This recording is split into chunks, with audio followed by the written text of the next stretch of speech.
ಬರೀ ಕನ್ನಡ ಕನ್ನಡ ಅಂದ್ರೆ ಆಗಲ್ಲ. ಹಿಂದಿ ನಮ್ ರಾಷ್ಟ್ರ ಭಾಷೆ, ಅದನ್ನು ಕಲೀರಿ.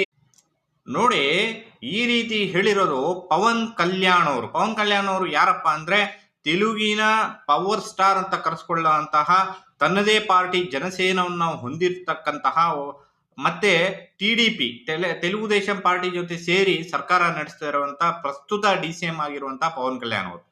ನೋಡಿ, ತಮಿಳುನಾಡಲ್ಲಿ ಹಿಂದಿ ಇಂಪೋಸಿಷನ್ ಬಗ್ಗೆ, ಹಿಂದಿನ ಫೋರ್ಸ್ ಮಾಡೋದ್ರ ಬಗ್ಗೆ ಎಷ್ಟು ಗಲಾಟೆಗಳಾಗ್ತಾ ಇದೆ, ಅಲ್ಲಿ ಹೇಗೆ ಹಿಂದಿ ಬೋರ್ಡ್ಗಳನ್ನ ಬ್ಲಾಕ್ ಮಾಡಲಾಗ್ತಾ ಇದೆ, ಮಸಿ ಬಳಿಯಲಾಗ್ತಾ ಇದೆ ನೋಡಿದ್ದೀರಾ. ಇದೇ ವಿಷಯವಾಗಿ ಪವನ್ ಕಲ್ಯಾಣ್ ಅವರು ಏನ್ ಹೇಳಿದ್ದಾರೆ ಅಂದ್ರೆ, ನಿಮ್ಮ ರಾಜ್ಯದ ಭಾಷೆಗಳನ್ನ, ನಿಮ್ಮ ರಾಜ್ಯದ ಒಂದು ಲ್ಯಾಂಗ್ವೇಜ್ ಅನ್ನ ನೀವು ಹಿಡ್ಕೊಂಡು ಕುತ್ಕೊಂಡ್ರೆ ನಾರ್ತ್ ಸೌತ್ ಅಂತ ಡಿವೈಡ್ ಆಗುತ್ತೆ. ನಮ್ಮ ಭಾರತವನ್ನು ಡಿವೈಡ್ ಮಾಡೋ ಕೆಲಸ ಮಾಡಬೇಡಿ. ಯಾವ ರೀತಿ ಬೇರೆ ದೇಶಗಳು ಯುಎಸ್ಗೆ, ಯುಕೆಗೆ ಇಂಗ್ಲಿಷ್ ಕಾಮನ್ ಲ್ಯಾಂಗ್ವೇಜ್ ಆಗಿದೆಯೋ, ಅದೇ ರೀತಿ ನಮ್ಮ ಭಾರತಕ್ಕೆ ಒಂದು ಕಾಮನ್ ಲ್ಯಾಂಗ್ವೇಜ್ ಇರ್ಲಿ. ಅದು ಹಿಂದಿ ಆಗಿದ್ರೆ ಏನು ಪ್ರಾಬ್ಲಮ್ ಇಲ್ಲ. ಅದೇ ರೀತಿ ನ್ಯಾಷನಲ್ ಅನಿಮಲ್ ನ ಟೈಗರ್ ಅಂತೀವಿ, ನ್ಯಾಷನಲ್ ಬರ್ಡ್ ನ ಪೀಕಾಕ್ ಅಂತೀವಿ. ಆತರ ನಮ್ಗೆ ಆದಂತಹ ಒಂದು ನ್ಯಾಷನಲ್ ಲ್ಯಾಂಗ್ವೇಜ್ ಅಂತ ಒಂದು ಗುರುತು ಇರ್ಲಿ ಅಂತ ಪವನ್ ಕಲ್ಯಾಣ್ ಅವರು ಹೇಳಿದ್ದಾರೆ. ಇನ್ಫ್ಯಾಕ್ಟ್ ಅವರು ಡೈರೆಕ್ಟ್ ಆಗಿ ನ್ಯಾಷನಲ್ ಲ್ಯಾಂಗ್ವೇಜ್ ಅನ್ನೋ ಪದ ತೆಗೀಲಿಲ್ಲ ಅಂದ್ರೂ ಅವ್ರದ್ದು ಮಾತಿನ ಧಾಟಿ ಹಾಗೆ ಇತ್ತು ಅಂತ ಹೇಳ್ತೀನಿ ನಾನು.